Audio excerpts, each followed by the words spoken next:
So you're sit down, lock those arms out, get those thumbs out, ready, go. Good. All right, we'll just walk it back real quick.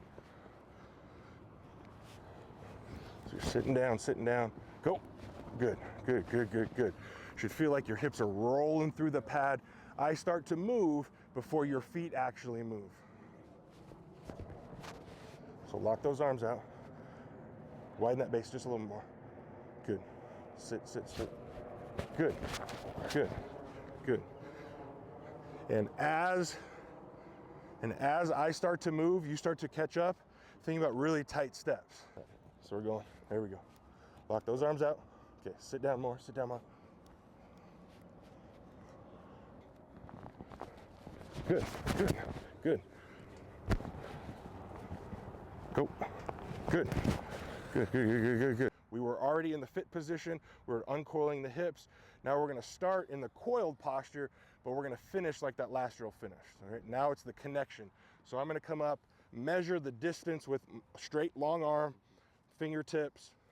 And then I'm gonna come back down to like my ready position, linebacker stance, making sure my toes are turned out, allowing me to maximize how much surface area I can grab the ground with my feet. Okay, I'm coming back. When I say go, the first thing you gotta do is teeter. You gotta trust like you're falling into the pad, right? But before you feel like, oh no, I'm gonna fall down, that's when I uncoil my hips. So I measure, I come back down to that coil posture, right? Nice and condensed with the hips.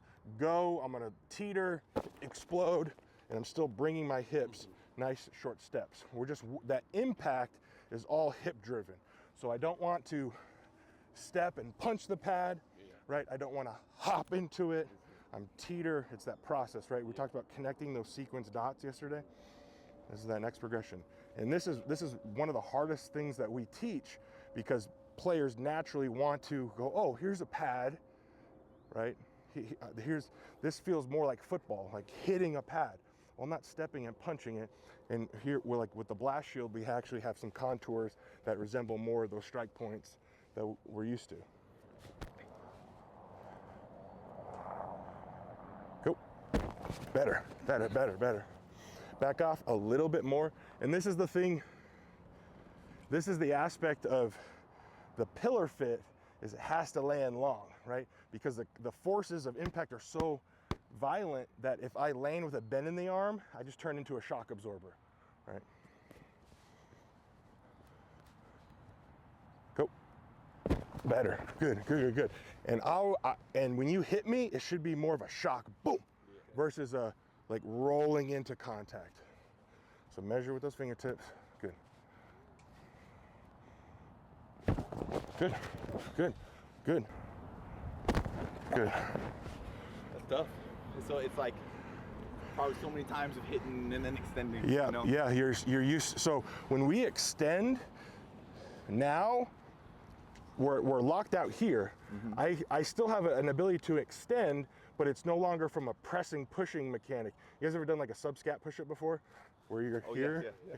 So your sub-scap in the back of the shoulder, like when you're going to reach for something in a shelf, like that's where we can shock and separate from there, right? So that's the extension that I can get away. Like I can go pillar fit, maybe I go 2 to 1, and I can use that to extend. Yes.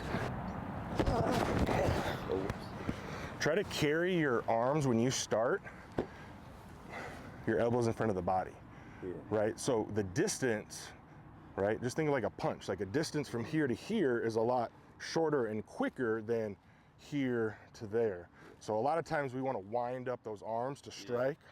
Just keep them out in front. Good. The concept we talked about yesterday, the coming to balance, right? Going from a run, breaking down, gathering yourself, getting back to a position that I can deliver contact. So you're gonna start about 2.5, 3 yards away. You're just gonna kind of sprint at me. You're breaking down, coming to balance, and then going into that teeter, fit, teeter, uncoil, fit. Go. Nice, nice. Go.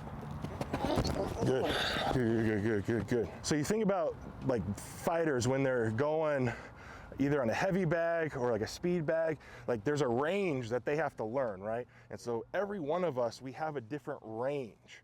And so we're used to, and with offensive linemen, I use this term a lot called cadence for contact, which I think I talked about yesterday, is even in space, we identify, okay, here's my target, I'm closing that space in whatever capacity my objective is, but I have this running clock of when contact should occur. We're used to it occurring so much sooner if we're used to pressing our opponent on defense, right? And so to be able to utilize the pillar most effectively where I'm landing long at near full extension with the hips, that trigger is going to happen a lot sooner than we're used to. So for us, it's part trusting the process and then just developing the confidence of when to pull that trigger. Go. Nice. So on this, should I take like a sprint step and then go into it? Or am I already basically, this is my breakdown? It's breakdown. So from a linebacker perspective, think about it like you're starting from your normal stance. You read off the get-go, it's a downhill run and you're filling, and here comes that guard, you know, where you gotta make sense. So it's however stance you feel most comfortable from a starting position, advancing as quickly as I can, come to balance, teeter, uncoil, fit. Go. Go. Good. That's all right, that's all right. That was your best one. Everything just felt thump. That was even better. That was even better.